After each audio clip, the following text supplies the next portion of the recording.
So my name is Megan. I am like Becky said, I'm the geriatrics pharmacist here at Baystate. And I'm going to be talking to you first quickly about polypharmacy and the patients that it impacts. And then Jean Peretti and I are going to just jump straight into drugs and deprescribing from there. And so I'm going to show a quick video. It's called Team Alice. And for anyone who's interested, it's a 45-minute webinar. I'm not going to show you 45 minutes. I'm just going to show you a quick snippet of it to describe Alice and how medications actually impacted her course of illness. And for anybody who's interested, this is on the US Deprescribing Research Network website. So you can go to their website under webinars, and it's all free access to watch the whole webinar, plus some other great ones that they have. And if I could just, when I play the video, if I could just get a thumbs up if sound is going okay, that would be great. Thank you. Thank you very much, Dr. Singh. And thank you especially to all the participants for spending part of your afternoon with us to discuss the life-saving importance of deprescribing when viewed through the lens of tragic and preventable loss due to polypharmacy, medication error, and a host of other never events. I only wish I had known about this concept when my mother needed it the most. I would like to introduce you to my mom, Alice Brennan, a feisty, social, and engaging 88-year-old who nailed all of the 8 activities of daily living, including living in and maintaining her own 2-story home, driving her own vehicle, managing the few meds she was on at home that included a medication for hypertension, a blood thinner, and an eye drop to prevent glaucoma from advancing.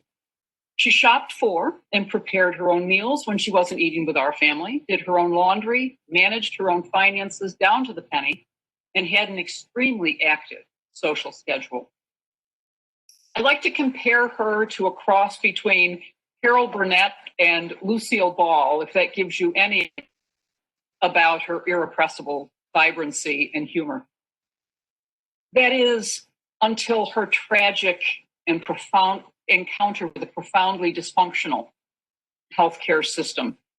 The cascade of medical errors began before she was even admitted to a hospital as an inpatient. Let me direct your eyes, please, to the upper corner for July 3rd. In my opinion, that was the sentinel event that caused a lethal domino-like effect over 48 days. It was at this time that Mom went to a community emergency department during a holiday weekend asking for something to ease the pain in her neck and back, and be careful what you ask for. Her primary care physician's office was closed, and she had many picnics and parties to attend and didn't want to have this pain interfere with her. Unfortunately for her, she was given something. She was given something that should never have been prescribed for an 88-year-old, the muscle relaxant Flexeril. She was given the script, had it filled at her local pharmacy, and went home. And after taking a shower and moving around a bit, she was a little bit more limber and she felt better. So she never took the Flexeril.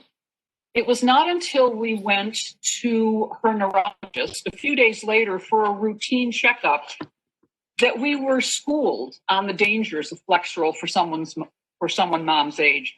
The neurologist, who had been seeing Mom for a few years since she had had a TIA, instructed us to dispose of the medication properly and never take it again. He gave us a crash course on the Beers criteria, and we thought that was the end of it.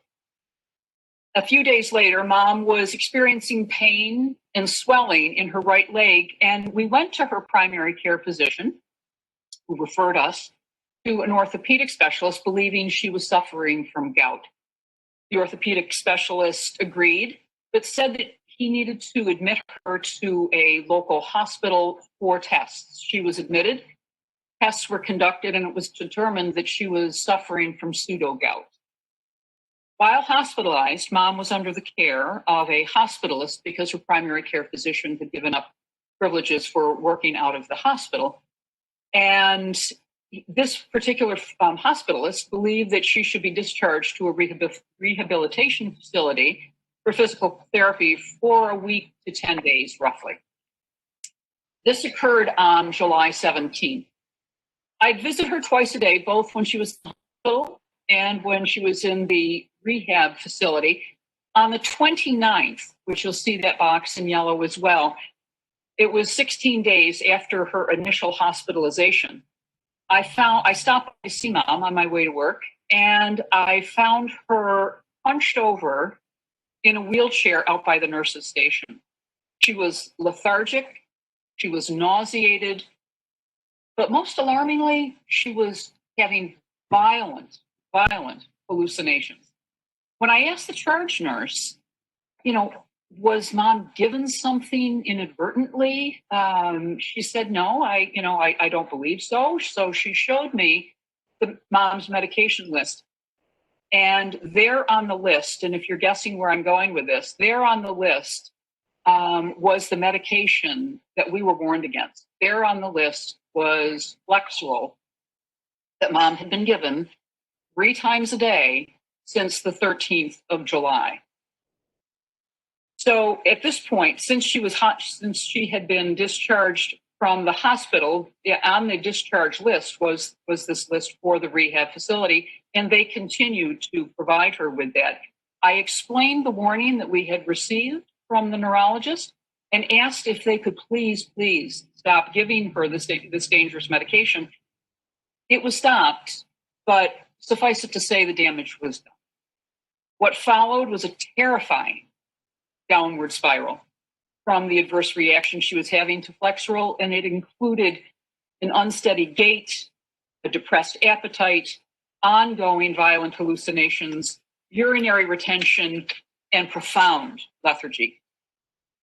My once vibrant mother, remember the photos that I showed you, earlier in this presentation, was now experiencing falls, multiple healthcare infections, including MRSA, C. difficile, a UTI, and VRE, and terrifying hallucinations. She was returned to the hospital to deal with all of these complications. And at one point, the hospitalist decided that it was best for Mom to be transferred to a psychiatric facility. And when I refused, she was then prescribed a whopping 26 various medications, most of those antipsychotic meds that were also listed on the Beers criteria. So if you were to take a look at August 13th, right in the middle of this cascade chart, that was at that point when we realized, that things were continuing to spiral downhill. I contacted the head of geriatrics for the University of Buffalo to request a special consult. And when he went in to examine her, both a physical exam and looked at her charts, he met with me after and he said, Mary, your mother is suffering from about the worst case of polypharmacy I think I've ever seen. And if she's going to stand a chance of recovering, she's going to have to be removed from the majority of these medications back to just a few that she had been on. So again, the whole concept, I guess this was in essence the plan for deprescribing. But by then, so that's just a short snippet of the entire webinar. We're going to move straight into drugs and deprescribing, but essentially what happens with Alice is they do deprescribe the medications eventually, but she does end up on hospice and passes away. And I encourage you to watch the rest of the webinar because they talk about solutions and how they came together as a health system and team to identify med safety components for deprescribing and for older adults in their health system. It's a great